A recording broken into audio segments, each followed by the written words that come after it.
रितेश देशमुख दिग्दर्शित राजा शिवाजी या बहुप्रतीक्षित सिनेमाची चर्चा सध्या सगळीकडे पाहायला मिळते. 1 मेला हा मल्टीस्टारर सिनेमा प्रदर्शित होणार आहे. राजा शिवाजी हा सिनेमा रितेशचं 25 वर्षांचं स्वप्न आहे.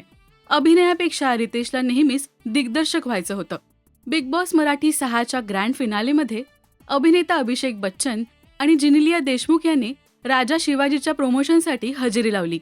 यावेळी अभिषेकने रितेशच्या या मोठ्या स्वप्नाबद्दल सांगितलं. 2003 मध्ये जेव्हा पहिल्यांदा रितेश आणि अभिषेकची भेट झाली होती, तेव्हा रितेशने सांगितलं होतं की छत्रपती शिवाजी महाराजांवर एक भव्य सिनेमा त्याला तयार करायचा आहे आणि आज ते स्वप्न पूर्ण होतंय. अभिषेक म्हणाला, रितेश मला लहान भावासारखा आहे. जेव्हा तो मला रोल ऑफर करण्यासाठी भेटायला आला तेव्हा काहीच विचार न करता मी हो म्हणून टाकलं.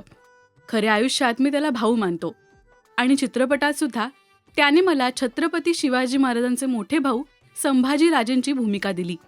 या सिनेमाबद्दलची त्याची आत्मीयता, जिद्द खूप काही शिकवून जाते. मी फक्त हा रोलच नाही तर ही भूमिका जगलोय. त्यांच्याबद्दल मी कोणताही प्रश्न विचारला की रितेशकडे सगळ्याचं उत्तर असायचं, असं अभिषेकने सांगितलं. हे ऐकून रितेश आणि जिनिलिया दोघांनाही भरून आलं. रितेशने अभिषेकला कडकडून मिठी मारली. आयुष संजीवने रितेशला महाराजांचं एका शब्दात वर्णन करायला सांगितलं.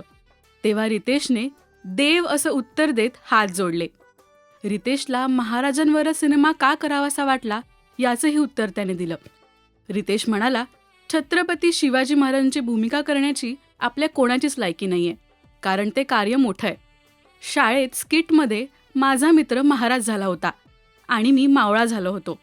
भाला घेऊन बाजूला उभा होतो, पण शिवाजी महाराजांचा मावळा आहे ही भावना काहीतरी वेगळीच होती. अंगातून रक्त सळसळत होतं आणि आता मी महाराजांची भूमिका साकारतोय तेव्हाही तीच भावना आहे, असं म्हणत रितेश भावूक झाला. राजा शिवाजी सिनेमात बॉलिवूड ते मराठी सिनेमातले नावाजलेले कलाकार पाहायला मिळणार आहेत. विद्या बालन, सलमान खान ते महेश मांजरेकर आणि अमोल गुप्ते अशी मोठमोठी नावं जोडली गेली आहेत. आज 20 एप्रिल रोजी या चित्रपटाचा ट्रेलरही आपल्या भेटीला येतोय. चाहत्यांमध्ये कमालीची उत्सुकता लागल्याचंही पाहायला मिळतंय.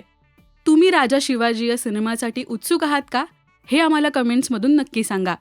मराठी सिनेविश्वातील बातम्या, अपडेट्स आणि गॉसिपसाठी सबस्क्राईब करा राजश्री मराठी.